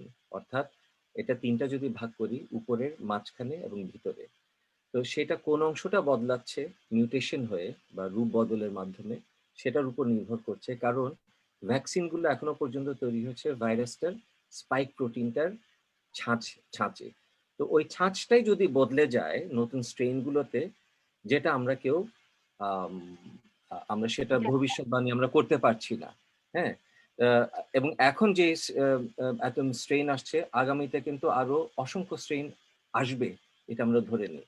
সুতরাং এটা আমাদের ধরে নিতে হবে যে এই বছর আমরা যে ভ্যাকসিন দিচ্ছি, আগামী বছর, আগামী 5 বছর, 10 বছর করোনা ভাইরাসের আরো অনেক নতুন স্ট্রেইন আসবে। এগুলোর বিরুদ্ধে কিন্তু এগুলো কাজ না হওয়ারই কথা, বা না হওয়ার একটা সম্ভাবনা আছে, আংশিকভাবে হয়তো কাজ করতে পারে। তাহলে এইটার সাথে প্রসঙ্গক্রমে বলতে হবে যে আগামী 5 বছর থেকে 10 বছর প্রায় প্রতি বছরই কিন্তু এই ভ্যাকসিনটাকে আপডেট করতে হবে। ভাইরাস যেটা নতুন পরিবর্তিত স্ট্রেন গুলো আসছে, ওটাকে কাজে লাগিয়ে একই ফর্মে কিন্তু আবার ভ্যাকসিনটা বানিয়ে আবার মানুষকে প্রত্যেক বছর কিন্তু ডোজ দিতে হবে। আচ্ছা, কতদিন পরে হবে এটা রাফলি 1 সপ্তাহ 2 সপ্তাহ এরকম আমরা বলতে পারি। যত সময় দেই তত তার ইমিউন সিস্টেমটা তত বেশি তৈরি হয়। আচ্ছা, দ্বিতীয় একটা প্রশ্ন আছে, সেটা হলো নার্গিস বেগমেরই, যে কেন এত রূপ বদলায়, কেন এত মিউটেশন হয়। ভাইরাস রূপ বদলায় আসলে পৃথিবীর প্রত্যেকটা জীবের মধ্যে কিন্তু মিউটেশন হচ্ছে সবসময়, আমাদের মানুষের মধ্যেও কিন্তু মিউটেশন হয়। কিন্তু মানুষের এত অসংখ্য সেল আছে, এত অসংখ্য কোষ আছে, যে আমরা ওই মিউটেশন গুলো আমরা একটা জীবদ্দশায় আমরা দেখতে পাই না। ভাইরাসের জীবদ্দশা, জীবিতকাল খুব খুব সংক্ষিপ্ত। তো এই সংক্ষিপ্ত সময়ে ভাইরাসের মিউটেশন হয় এবং সেটা আমরা দেখতে পাই, মানুষের যেটা আমরা দেখতে পাই না। একটা উদাহরণ দিই মানুষের মিউটেশন। কারো চোখ কালো, কারো চোখ বাদামি, কারো চোখ খয়েরি, কারো চোখ অ্যাশ কালারের। এগুলো কিন্তু মিউটেশনের কারণে, আমরাও বলি আমাদের এক ধরনের বিভিন্ন স্ট্রেইন এসছে, আমরা এগুলাকে পলিমরফিজম বলি তখন, যখন মিউটেশনটা স্থায়ী হয়ে যায়। কিন্তু মানুষের মধ্যে এই যে আমাদের যে বর্ণ বদলে গেল, কালো থেকে ব্রাউন, ব্রাউন থেকে সাদা, এত ধরনের এগুলোও কিন্তু আমাদের মিউটেশনের কারণে হয়েছে। আচ্ছা, ভাইরাস কেন মিউটেশন করে? কারণ ভাইরাসও বেঁচে থাকতে চায়, সবাই তো বেঁচে থাকতে চায়। আমরাও যেমন বেঁচে থাকতে চাই, ব্যাকটেরিয়াও বেঁচে থাকতে চায়, ভাইরাসও বেঁচে থাকতে চায়। সে তার অনেক ধরনের প্রকরণ, অনেক ধরনের রূপ তৈরি করে। তার আশা একটাই, যে কোনো না কোনো একটা স্ট্রেইন টিকে যাবে, একটা স্ট্রেইন অথবা একাধিক স্ট্রেইন টিকে যাবে। কারণ তার চেষ্টাই হচ্ছে এখানে বেঁচে থাকা, এই পৃথিবীতে সে যাতে টিকে থাকতে পারে কোনো না কোনো একভাবে। ব্যাকটেরিয়াও তাই করে, বিভিন্ন পরজীবী প্যারাসাইট গুলাও তাই করে, সব প্রাণী তাই করে, মানুষও তাই করে। সুতরাং রূপ বদলটা এটা প্রাণী মাত্রেই, যে কোনো জীবজন্তু, উদ্ভিদ মাত্রেই কিন্তু এটা একটা সহজাত ধর্ম, যে মিউটেশন হবে। অনেক ধন্যবাদ প্রশান্ত, খুব সুন্দর করে বুঝায় বললা। আমি এবার যাব আরিফের কাছে। আরিফ, আমাদের একজন বান্ধবী প্রশ্ন করেছে, হালিমা আক্তার পারভিন, যে একটা প্রচলিত কথা যে গরম পানির ভাপ নিলে সংক্রামিত হওয়ার সম্ভাবনা কম, এটা কতটুকু যৌক্তিক? এক্স্যাক্টলি এটার কোনো মানে সায়েন্টিফিক কোনো এভিডেন্স আই ডোন্ট নো, যেটা প্রচলিত সবাই টোটকা ট্রিটমেন্ট হিসেবে এটা নিয়ে নিচ্ছে। কারণ হচ্ছে যখন মানুষ কোনো অসুস্থ হবে বা মরণাপন্ন সম্ভাবনা থাকবে, খুব ভীতিকর একটা সিচুয়েশনে পড়ে যাবে, তখন মানুষ অনেক কিছুই করতে চায়। সবকিছুই কোনটা উপকার হবে হবে না এটা সে তখন বিবেচনা করে না। তখন অনেকে ভাবে হ্যাঁ গরম পানি নিব, গরম পানিতে গরম পানির ভাপে ওই ভাইরাসটা মরে যাবে। I don't think so. সেটাই। আরিফ একদম ঠিকই বলেছো, সেটা হচ্ছে যে তোমরা তো মাথা নাড়ছো, কিন্তু আমি কি করি, আমি বাসায় ঢুকে কিন্তু গরম পানি ভাপ নেই, কারণ এটা আমার মধ্যে আছে যে মনে হয়েছে যে ভাপটা গেলে ভাইরাসটা মারা যাবে। আমার মনে হয় এটা আমাদের বাংলাদেশে অনেকের মনেই আছে।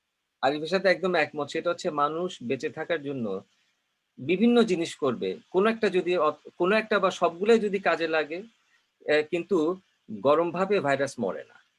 হ্যাঁ, তাহলে তো ভাইরাসকে নিয়ে মারা যদি এত সহজ হতো তাহলে তো কথাই ছিল না। কিন্তু অনেক কিছু, আরিফ তুমি আরেকটা জিনিস জানবে, বলবে, সেটা হচ্ছে যে আমরা অনেক কিছু করি সেটা হচ্ছে সুদিং এর জন্য। একটু গরম পানি খেলে একটু সুদিং লাগে, একটু মধু খেলে সুদিং লাগে, বা ওটা খেলে সুদিং লাগে, অনেক কিছু আমরা সুদিং এর জন্য করি, কিন্তু এগুলা অনেক সময় কোইন্সিডেন্স হিসেবে মিলে যায়, যে ভালো হয়ে গেল তারপর আমরা দুয়ে দুয়ে 4 মিলিয়ে বলছি যে আচ্ছা গরম পানির ভাব নিয়েছিলাম এই জন্য আমি ভালো হয়ে গেছি। এক্স্যাক্টলি। আচ্ছা আরিফ, তুমি এখন একটু আমাদেরকে বলো যে আমরা যারা বাসায় আছি, হ্যাঁ, আমাদের কি কি করণীয়, ধরো বা পরিবারের সদস্যদের কি করণীয়, যে কোভিডটা Exactly, it is যাতে a nice question. That is a nice and very much effective question, I think. এটা হচ্ছে আমরা যারা বাসায় থাকবো, আমরা তো অলমোস্ট 1 বছরে অনেক নলেজ গেইন করে ফেলছি। 1 বছরে এত মানে পোস্ট এত জ্ঞান অর্জন করে ফেলেছি আমরা সবাই, যে এরকম মনে হয় আমার সারা জীবনেও কোনো একটা টপিকের উপর মানুষ এত জ্ঞান অর্জন করে না। মানে সব পিপল এটাতে অনেক জ্ঞান অর্জন করে ফেলেছে। এটা একটা ভালো সাইট। এর মাধ্যমে আমরা কিছুটা তো অর্জন করেছি। যেমন আমরা বাসায় থাকলে কি করব সেটা তো আমরা জানি। আমরা বাসায় থাকলে ফেস মাস্ক ইউজ করতে হবে, not mandatory. But if somebody is working in outside, he is suspected to get infection anytime. He or she should be isolated in a separate room, should not be contact with husband, wife, or children, or father, mother, elderly father, mother.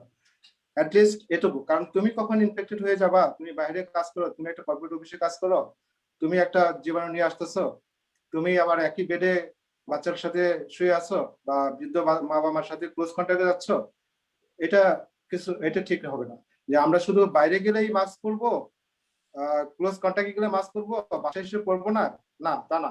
বাসায় যারা আছে, যেমন children, যারা house wife বাসায় আছে, বাইরে হয় না, কোনো প্রবলেমে যায় নাই, তাদের জন্য নট ম্যান্ডেটরি। বাট তুমি যখন, তোমার তো বাসায় আসতেই হবে, তোমাকে বাসায় আসতেই হবে তোমার কাজ শেষে। তুমি যে ভাইরাসটা নিয়ে আসছো কিনা সেটা তুমি জানো না, 3-4 দিন পরে সিমটম ডেভেলপ করে বাই দিস টাইম তুমি স্প্রেড করে ফেললা। সেই ক্ষেত্রে তোমার একটা প্রিকশন হচ্ছে, as much as possible you live in a separate room and don't close contact with your family member. At least maintain a 6 feet distance. If possible, you wear a mask. আরেকটা জিনিস হলো আরিফ, তুমি তো তোমার পেশেন্টদেরকে নিশ্চয়ই বলো এটা, যে এটা একটু বলো আর কি, যে অ্যাসিম্পটোম্যাটিক ক্যারিয়ার। হ্যাঁ, এটা হচ্ছে সবচেয়ে মারাত্মক, হচ্ছে অ্যাসিম্পটোম্যাটিক ক্যারিয়ার, যে আমার কিছু নাই সুতরাং আমি মিশলাম, এবং এই অ্যাসিম্পটোম্যাটিক ক্যারিয়ার দিয়েই কিন্তু ছড়িয়ে যাচ্ছে। এবং এটার সাথে আরেকটা ব্যাপার জড়িত হচ্ছে, অ্যাসিম্পটোম্যাটিক অনেকে ক্যারিয়ার কিন্তু তার হচ্ছে না কেন। এবং এটারও অনেকটা, যদি সহজভাবে মানুষকে উদাহরণটা দিই, ঝাল সবার ঝাল লাগে না, কারো ঝাল বেশি লাগে, কারো ঝাল একেবারেই লাগে না, সে এক গাদা মরিচ খায়। তো ঝালের এফেক্ট যেমন মানুষের উপর ভিন্ন রকম, তেমনি ভাইরাস বা ব্যাকটেরিয়াও কিন্তু কাউকে কাউকে খুবই পরাস্ত করতে পারে, কাউকে হয়তো একেবারে কিছুই করলো না। সেই কারণে অ্যাসিম্পটোম্যাটিক ক্যারিয়ার, যে সে মানে ক্যারিয়ার কিন্তু তার কিছু হয়নি, সে কিন্তু খুব ডেঞ্জারাস। একদম ঠিক বলছো তোমরা। আমাদের কাছে মানে এত এত প্রশ্ন আসছে, কিন্তু সব তো নেওয়া যাচ্ছে না, সময় তো শেষ হয়ে যাচ্ছে। আমাদের মাঝে আরেকজন আমাদের বন্ধু উপস্থিত আছে, ডক্টর জাকির। জাকিরের সাথে একটু কথা বলতে চাই। জাকির, তুমি যদি বাংলাদেশে সার্বিক এই করোনা পরিস্থিতি নিয়ে একটু বলতে আমাদের সাথে, কি অবস্থা দেখছো তুমি? তুমি তো এখানে কাজ করছো, কি মনে করো? হ্যাঁ, ধন্যবাদ। আমাকে শোনা যাচ্ছে? হ্যাঁ, শোনা যাচ্ছে। হ্যাঁ, দেখা যাচ্ছে না। না, আমি দেখতেও পাচ্ছি, শুনতেও পাচ্ছি, বলো। আমরা দেখতে পাচ্ছি। আরিফ, তুমি দেখতে পাচ্ছ না এবার? না, আমি কিন্তু ও হয়তো অন্য স্ক্রিনে আছে, আরিফ হয়তো ওটা বুঝতে পারছে না এখন। আচ্ছা, ওকে। আছে। Anyway, Arif is my classmate from Sir Solomon Medical College. We both are good friends. বুঝতে পারছি, দুজনে মজা করছো। আমাদের সময় খুব একটা বেশি নাই। একটা অ্যাকাউন্ট বন্ধ করো, তাহলে দেখতে পারবে। আচ্ছা, ঠিক আছে। আচ্ছা, যেটা হচ্ছে যে আমি শুরু থেকে সবাই আমরা ক্লোজ ফলো করছি যে বাংলাদেশ সিচুয়েশনটা। এখন যেটা হয়েছে যে আমরা তো 1 মাস আগেও আমাদের যে শনাক্তের রেট যেটা আমরা বলবো, যত টেস্ট করা হয় সেটার এগেনস্টে কতজন পজিটিভ, সেটাকে আমি যদি এভাবে বলি শনাক্তের রেট বা আম, সেটা ছিল একেবারে 2 থেকে 3% নেমে এসেছিল। 1 মাস আগেও সেটা ছিল।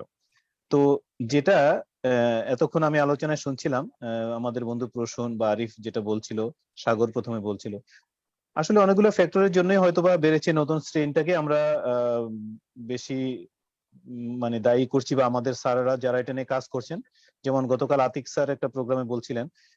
ও আতিকুল হক স্যারকে আমরা সবাই জানি, ইনি আমাদের একজন renowned medicine and rheumatology specialist, এবং স্যারের পাবলিক হেলথে অনেক নলেজ।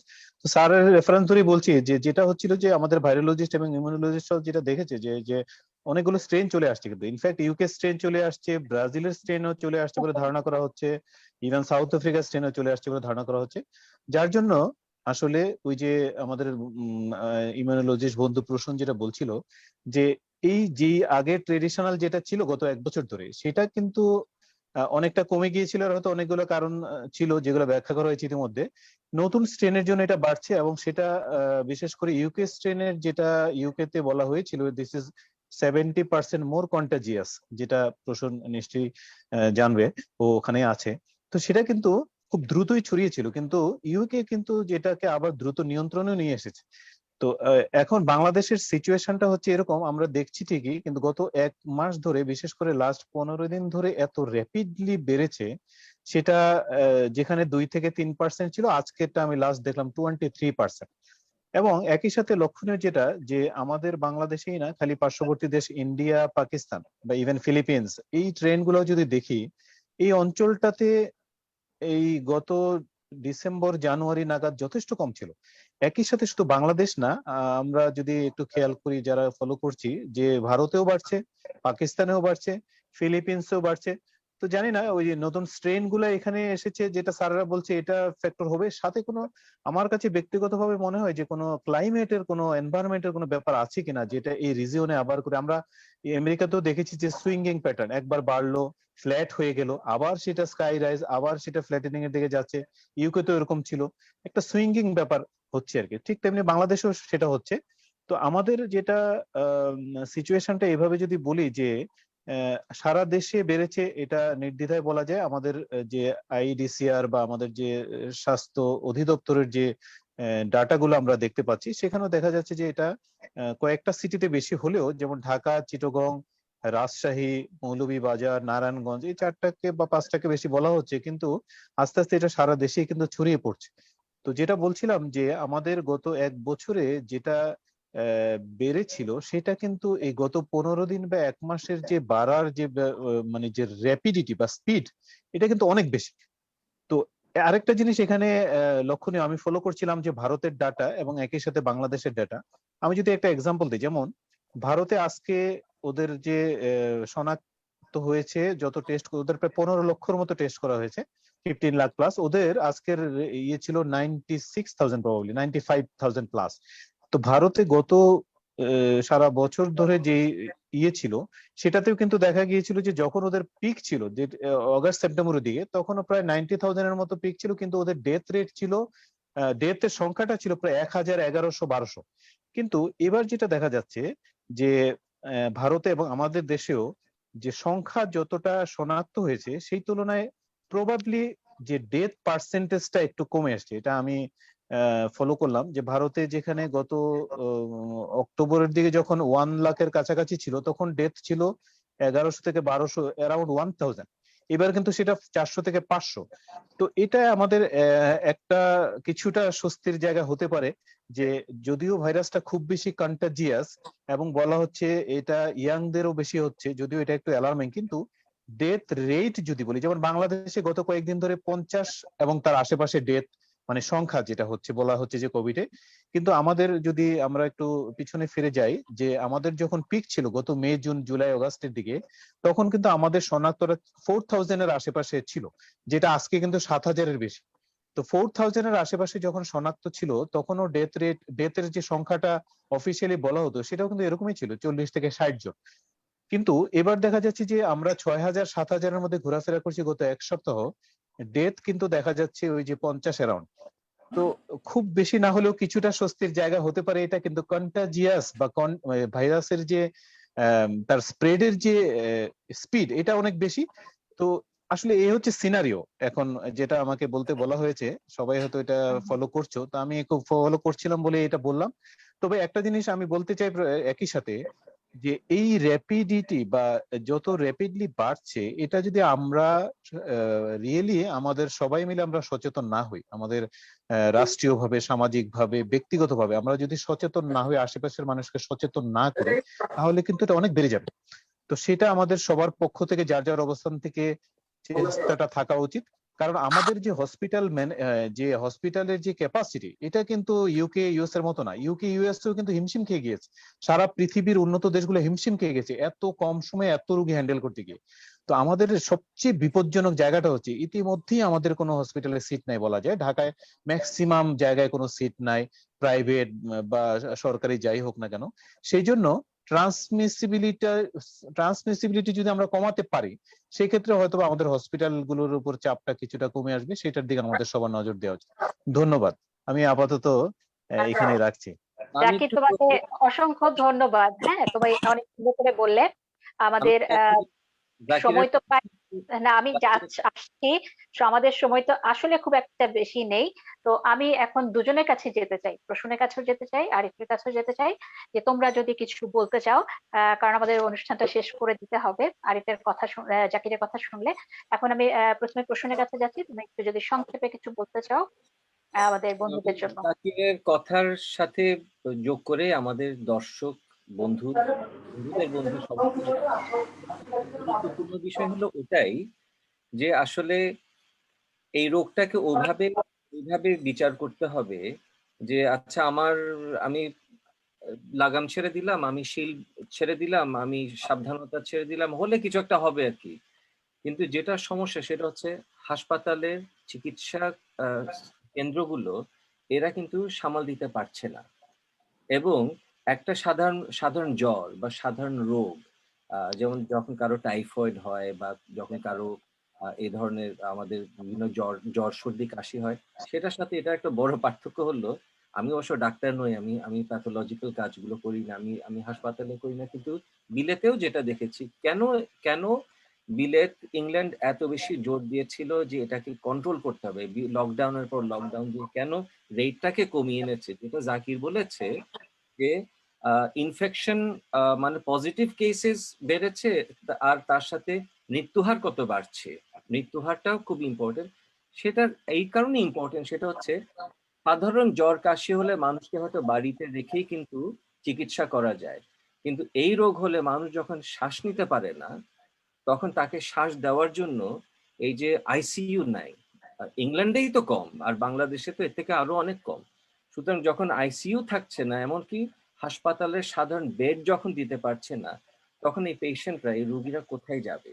সুতরাং মানুষকে, যারা নিয়ম মানতে চাচ্ছে না, ওইটুকু ধৈর্য ধরতে চাচ্ছে না, তাদেরকে এটা বুঝতে হবে যে একটা মানুষ বাড়লেও কিন্তু হাসপাতালের উপর যে প্রেশারটা পড়ে, ডাক্তার নার্সরা কিন্তু এটা সামাল দিতে পারে না।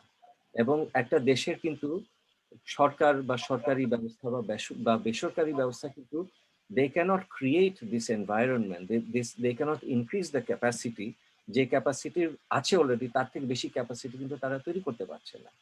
সুতরাং স্বাস্থ্য ব্যবস্থার প্রতি আহ সবারই কিন্তু দায়িত্ব আছে, সাধারণ নাগরিকদের সবার দায়িত্ব আছে।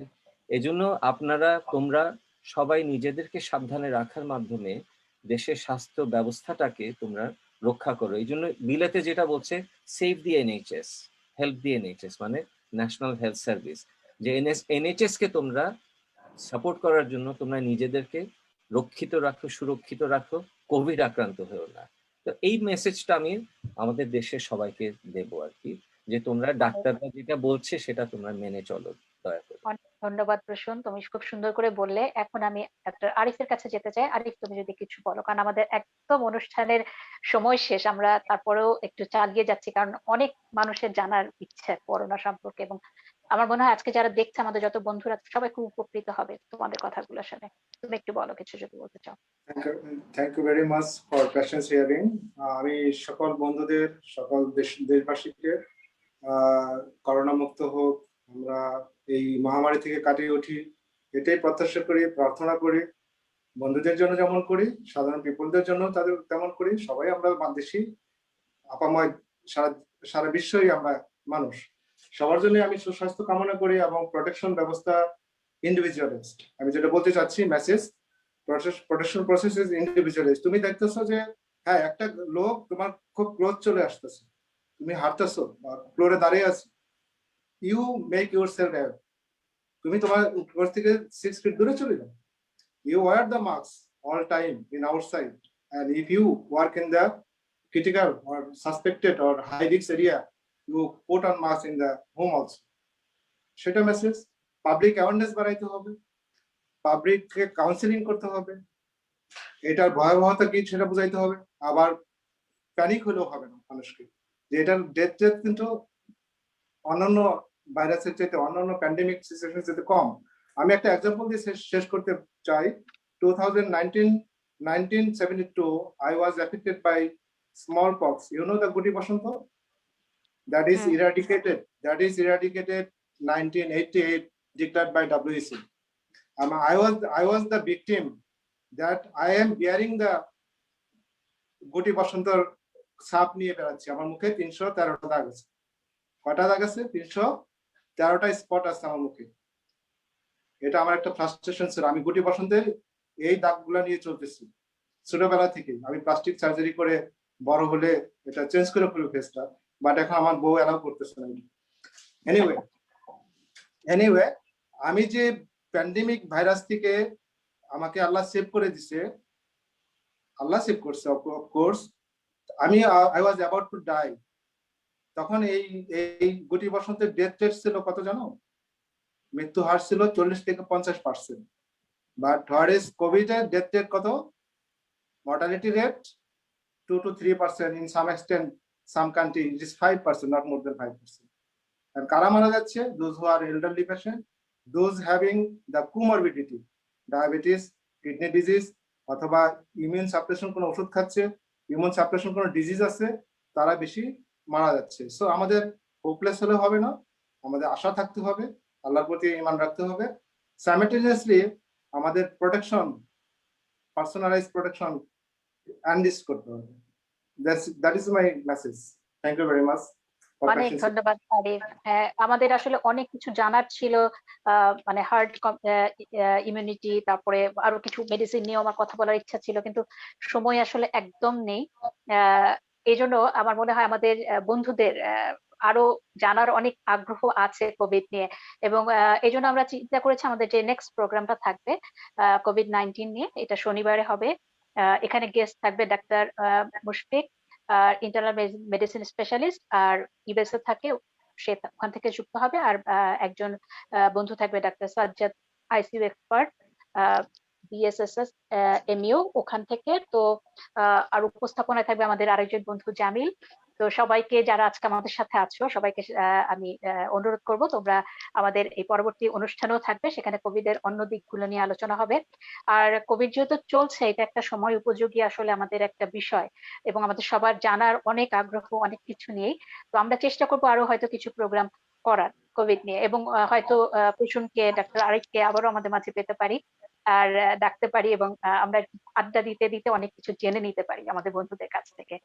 তো প্রসূন, আরিফ, তোমাদের দুজনকে অসংখ্য ধন্যবাদ। আর জাকির তো আমাদের নিজেদেরই মানে মানুষ, ও এই সারা বাংলা অষ্টআশি স্বাস্থ্যসেবা ফোরামের জন্য অনেক কিছু করছে, এবং যারা যুক্ত আছে আমাদের সাথে এই ফোরামটা নিয়ে কাজ করে যাচ্ছে, সবাইকে অসংখ্য ধন্যবাদ জানাচ্ছি। সাগরের জন্য অনেক শুভকামনা, যে তাড়াতাড়ি সুস্থ হয়ে আবার ফেরত আসো, তোমাকে আমরা মিস করছি। আর দর্শক যারা আমাদের সাথে ছিল এতক্ষণ, আশা করছি তোমাদের অনেক উপকার হয়েছে এবং তোমরা তোমাদের অনেক অজানা জিনিস জানতে পেরেছো। আরো যদি কিছু জানার থাকে, তোমরা স্বাস্থ্যসেবা ফোরামে যদি প্রশ্নগুলো পাঠিয়ে দাও, আমরা প্রসূন এবং আরিফ দুজনের কাছ থেকে সেটার উত্তর তোমাদেরকে পৌঁছে দিতে পারি। আর সবাইকে বলবো যে সবাই খুব ভালো থাকবে, সুস্থ থাকবে আর সচেতন থাকবে। আসলে নিজে সচেতন না থাকলে এই কোভিডটা মোকাবেলা করা আমাদের জন্য খুব একটা সহজ ব্যাপার না। আশা করছি আমরা সবাই খুব ভালো থাকবো। আবারও দেখা হবে পরবর্তী অনুষ্ঠানে। আল্লাহ হাফেজ।